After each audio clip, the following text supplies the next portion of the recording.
La vida vital siempre es con el animal o la persona viva. Puedo introducir colorantes por vía digestiva, traqueal, endovenosa, linfática, la que usted quiera, ¿no? Hay varios estudios, ¿no? Demografía, arteriografía, incluso sobre la tomografía, que les ponen contraste y les hacen una tomografía, tú puedes ver los órganos, ¿no? Es una forma de coloración intra o vital. La supravital siempre es en tejidos multivarios. Eso se llama supravital, más allá de los vital, ¿no? Y ahí vemos algunos ejemplos. No es necesario que se lo sepan de memoria, pero sí saber la diferencia entre esos dos. Ahora, también durante el estudio de células, algunos tumores a veces, va a ser importante esto, los colorantes de exclusión. Normalmente una célula, cuando está viva, tiene energía, tiene ATP. Y va a tener canales iónicos, bombas, ¿no? Y a veces esas bombas evitan que un colorante específico entre en la célula. Cuando la célula se muere, se pierde el sistema productor de ATP. Ya no hay ATP, esas bombas fallan y el colorante ingresa a la célula. Por ejemplo, yo puedo hacer el estudio de un cultivo de tejidos y quiero probar si un medicamento, por ejemplo, puede matar a un determinado tumor, ¿no? Entonces, yo le aplico el medicamento. ¿Cómo puedo saber cuántas células han muerto, cuántas no? Puedo hacer esto. Puedo usar un colorante de exclusión que solo tiñe las células muertas. Entonces voy a poder sacar la proporción, ¿no? Cuántas han muerto, ¿no? Y ver la efectividad de ese medicamento, por ejemplo, ¿no? Para fines de estudio, ¿no? Esto es solo informático, ¿no? No es necesario que se cambie la ley. Ahora, este sí es importante porque casi todos los tejidos que vamos a ver en el curso están teñidos con hematoxilina eósina. Es una mezcla de dos colorantes. La hematoxilina es un colorante básico. Básico respecto a su propiedad química, no básico porque sea necesario, no, sino porque químicamente es un colorante básico. Y la eosina es un colorante ácido. La hematoxilina le da siempre un color morado. La eosina un color rosa, medio naranja. Pero siempre hay una correlación. Los colorantes básicos tiñen las estructuras ácidas y los colorantes ácidos tiñen las estructuras básicas. ¿Tenemos estructuras ácidas en nuestro organismo? Sí. Por ejemplo, los ácidos nucleicos. Por lo tanto, el ADN y el ARN se tiñen con colorantes básicos. Por lo tanto, se tiñen con hematoxilina. Por lo tanto, el núcleo casi siempre se va a teñir de color morado. ¿Ya? La eosina, en cambio, va a teñir estructuras básicas. Ahora, por ejemplo, el ácido nucleico del núcleo, como le gusta teñirse con colorantes básicos, se dice que es una estructura basófila. Filo es de gusto, ¿cierto? Entonces, toda estructura ácida de nuestro organismo va a ser basófila, porque va a tener tendencia a unirse a colorantes básicos. Y todas las estructuras básicas van a teñirse con colorantes ácidos y van a ser ácidos. Por lo tanto, el núcleo se tiñe con hematoxilina. El citoplasma usualmente con eosina. Acá vamos a ver un cuadrito que resume más o menos eso. Entonces, las estructuras ácidas se tiñen con colorantes básicos. Por lo tanto, se llaman basófilos. Usualmente van a ser de color azul y color ácido. Las estructuras básicas, como algunas proteínas, por ejemplo, el colágeno es una estructura básica. Se va a teñir con colorantes ácidos y se considera que son acidófilos. Y casi siempre van a ser de color rosa. Este cuadrito resume todo lo que hemos dicho en un solo cuadrito, ¿no? Entonces, por ejemplo, ¿qué cosas se tiñen de color morado? Es decir, con hematoxilina. Los ácidos nucleicos, el grupo fosfato de los ácidos nucleicos. Los glucosaminoglicanos, ya vamos a ver más adelante. O la porción carboxilo de algunas proteínas. Ácidos, la mayor parte de las proteínas básicas de las proteínas. Vamos a ver algunos ejemplos. Aquí, por ejemplo, esta es una estructura acidófila, porque se tiñe con colorante ácido, por eso es rosado. Esto es colágeno. Esto es cartílago de abeja. Se ve morado, ¿no es cierto? Por lo tanto, es basófilo. Todo lo que sea morado es basófilo. Todo lo que sea rosado es acidófilo. Acá hay estructuras ácidas. Acá hay estructuras básicas. ¿Se entiende, no es cierto? Es el concepto. Este es otro ejemplo. Este es un corte de células musculares esqueléticas. Cada una de esas estructuras cilíndricas que ven así, cada una de esas es una célula muscular esquelética. El interior está lleno de proteínas contráctiles musculares, que son rosadas, acidófilas. Normalmente las células musculares esqueléticas tienen múltiples núcleos en la periferia. Vean esta célula de acá, tiene 1, 2, 3, 4, 5 núcleos. ¿Y su núcleo qué color es? Morado. Por lo tanto, esto es basófilo y el citoplasma es acidófilo. Ahora, durante la preparación histológica hemos visto que hay una fase de deshidratación, ¿cierto? El espacio entre célula y célula es el espacio intercelular, ¿cierto? Casi siempre contiene agua, pero como ha pasado un fenómeno o una fase de deshidratación, se pierde y queda como espacio en blanco. Por eso es que los espacios a veces entre célula y célula se ven blancos. Cuando vemos el espacio intercelular así blanco, quiere decir que estaba ocupado por agua. ¿Ya? ¿Hasta ahí se entiende? Esta parte también es informativa.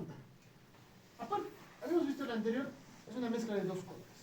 A veces se puede usar mezcla de 3 colores para distinguir más estructuras. Por ejemplo, este tricrómico, se llama tricrómico porque usa 3 colores. Por ejemplo, tiñe los núcleos de color morado o café, el citoplasma y las fibras musculares de color rojo, las fibras de colágeno de color azul. Por el tricrómico de gallego, por ejemplo, el núcleo morado, el citoplasma verde claro, las fibras de colágeno verde oscuro. Y nos dan patrones más variados, ¿no? Entonces, ya es para distinguir estructuras más específicas, ¿no? Esta parte sí es importante, la tinción de Roy. La sangre es un tejido especial, porque es líquido, ¿no? A diferencia de los otros tejidos, es líquido. Y su método de estudio es diferente.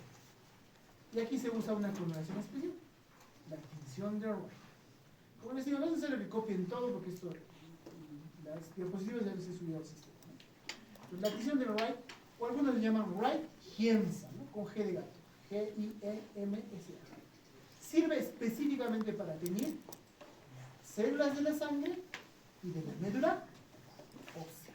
Esta tinción de Wright-Giemsa es específica para el estudio de la sangre y de la médula ósea. Cuando veamos sangre, ahí vamos a ver, ¿no? Y así vamos a poder ver, con esto vamos a poder ver los tipos celulares. Ahí, por ejemplo, va a haber un linfocito, un basófilo, un neutrófilo. Esto es algo que vamos a poder, cuando hagamos sangre vamos a ver, ¿no? Y vamos a aprender a diferenciarlos, ¿no? A ver qué se dice.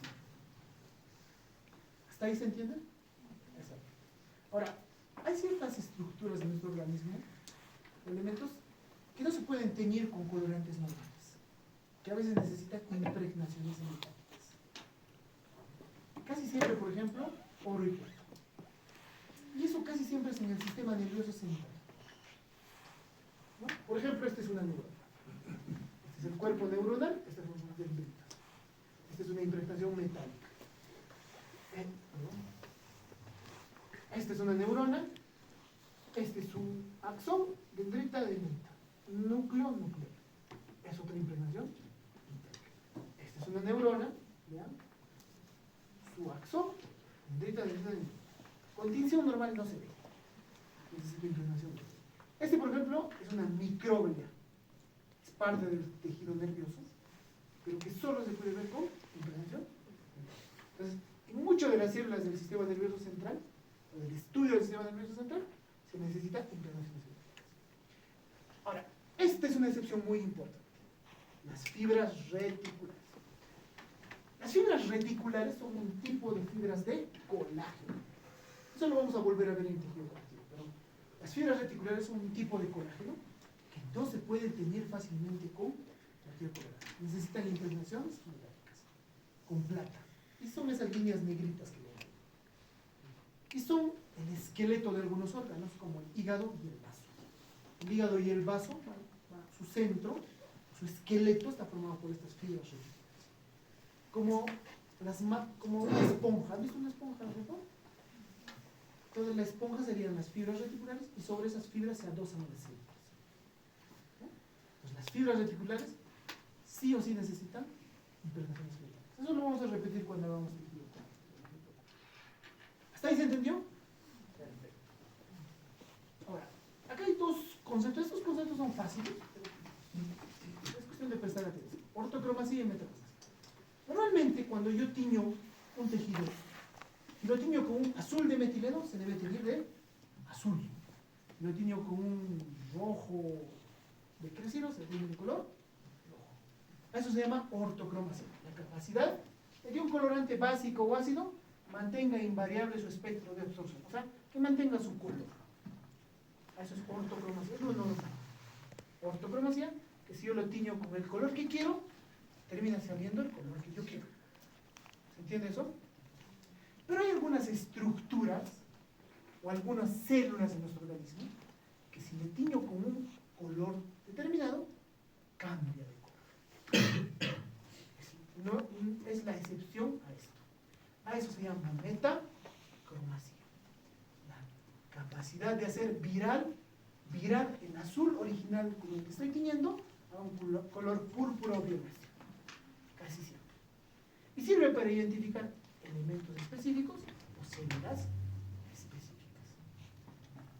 Por ejemplo, la heparina. La heparina es un elemento que está en algunas células, ¿no? Y que tiene esa capacidad de hacer virar. Lo tiño de azul y termina saliendo morado, ¿no? Eso se llama metacromacia. Y eso casi siempre se debe a exceso de cargas negativas, a polianiones. Cuando un tejido tiene mucha carga negativa, o una célula tiene proteínas con mucha carga negativa, va a producir esta metacromacia. ¿Qué quiere decir la metacromacia? La capacidad de hacer virar el colorante azul a un color puro, ¿no? Metacromacia. Bueno, esta parte tampoco no es tan importante. Simplemente se refiere a que a veces para identificar algún elemento específico de un tejido necesito reacciones químicas o biológicas para identificar. Por ejemplo, hay reacciones para identificar específicamente hierro, fosfato, ¿no? En un tejido. Sirve para hacer diagnóstico de algunas enfermedades a veces, ¿no? O a veces también carbohidratos. Puedo identificar, por ejemplo, el colágeno que estoy hablando, el glucógeno en el hígado, ¿no? Por ejemplo. Aquí hay una tinción especial, esta sí es importante, que se llama la tinción PAS, o el ácido periódico de Schiff. Esta tinción tiñe básicamente carbohidratos, azúcares. Si una estructura se tiñe con esto, se dice que es PAS positiva. Si no se tiñe, es PAS negativa. Si una estructura es PAS positiva, es porque tiene carbohidratos. ¿Se entiende? Por ejemplo, el glucógeno es puro carbohidrato. El glucógeno, si el hígado lo tiño con tinción PAS, va a haber zonas con tinción PAS positiva, porque el glucógeno es carbohidrato. La tinción PAS sirve para identificar carbohidratos. Eso sí es importante. Porque hay elementos muy específicos de los tejidos que son PAS positivos y es la única forma a veces de identificarlos. Cuando hagamos epitelial, vamos a ver eso. ¿Ya? Puro carbohidrato. Es lo mismo. Y por ejemplo esto, ¿no? Esto es un glomérulo renal. ¿Ven esta coloración magenta aquí? Esa es la membrana basal. Por ejemplo, la tinción PAS sirve para identificar la membrana basal de los epitelios.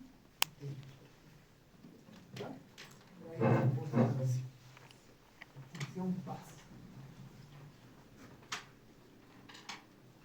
También se puede hacer lípidos entre otros elementos, ¿no? Tampoco no es tan importante. afectar un tejido específico, introduciendo una enzima, ¿no? Por ejemplo, ustedes han visto, cuando yo sospecho que un paciente ha hecho deposición con sangre, le echo agua oxigenada a su deposición. Si hace espuma, es que tenía sangre. Si no, no tenía sangre. Es una forma indirecta, por no ver una hemorragia. ¿Está basado en qué? En la reacción enzimática. Es algo parecido. Esta es referencia como esto. Y esto también. Normalmente, a veces cuando quieres identificar un elemento específico, puedes marcarlo con una sustancia que genere fluorescencia. O sea, que brille. Y la puedo identificar. Sirve para identificar proteínas, por ejemplo, ¿no? Y lo puedo marcar y hacer que brille. Puedo ver así, por ejemplo, ¿no? Por ejemplo, este es un islote de Langerhans. Y aquí han marcado las células productoras de insulina. Todos los rojitos son las células productoras de insulina. Por ejemplo, yo quiero saber cuánto de reserva pancreática tiene un paciente, ¿no? Le doy un anticuerpo antiinsulina y puedo ver qué proporción de sus islotes de Langerhans son productoras de insulina, por ejemplo. Acá han marcado una célula, todo esto es una célula, y han marcado a los citomegalóbios. Es un virus que una vez te puede afectar a las neuronas de los recién nacidos. Y vean cómo vive, ¿no? Entonces, es una reacción positiva. Este paciente tiene citomegalóbios. Pero esta parte es más informativa, como le digo.